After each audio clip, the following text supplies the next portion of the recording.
especially as we anticipate tough times with the global economy in the short run. At the UNFCCC COP16 in Mexico, we have come up with an innovative idea to establish a green climate fund to ensure the deliverables of funding for enhancing actions on climate change in developing nations.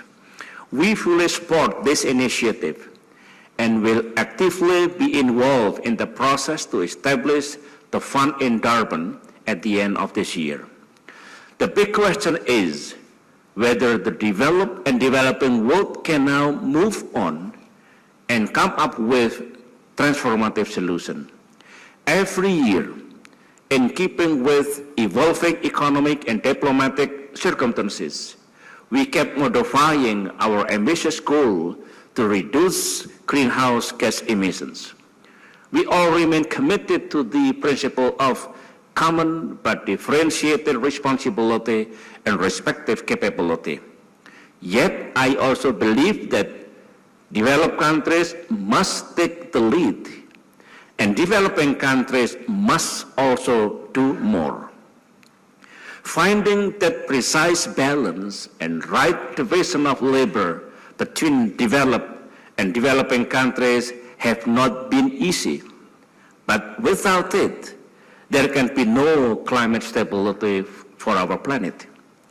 We must uphold the new premise that ultimately our national interests and global interests are intertwined.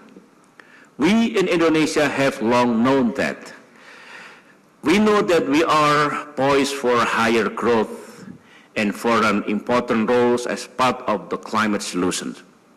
Thus, our green economic mantra is called pro-growth, pro-job, pro-poor, and pro-environment, and of course, pro-business. Even though we posted the third highest growth among the G20 economies, we have been very mindful of the need for growth with equity and for an inclusive and sustainable development. It is a lot of ball to juggle with, but it is necessary challenge. Indonesia is never shy to push the limits of climate cooperation. And with the support of international business community, I believe Indonesia can implement green economy to achieve 7% economic growth and 26 reductions of greenhouse gas emissions from business as usual scenario in 2020. To achieve these goals, Indonesia is seriously developing forest scheme to reduce greenhouse gas emanating from terrestrial sources such as from forests and peatlands. Indonesia has also established various funding initiatives to support the low carbon emission development. We have established the Indonesia Climate Change Trust Fund and Indonesia Green Investment Fund. We have requested UNDP to facilitate a financial institution that can manage the RED Plus Fund, following the letter of intent between the government of Norway and the government of Indonesia. Let me elaborate more on what we have done with our forests. Indonesia, as a country with one of the largest rainforests in the world, together with other forested countries, intend to play a significant role in reducing global carbon emissions.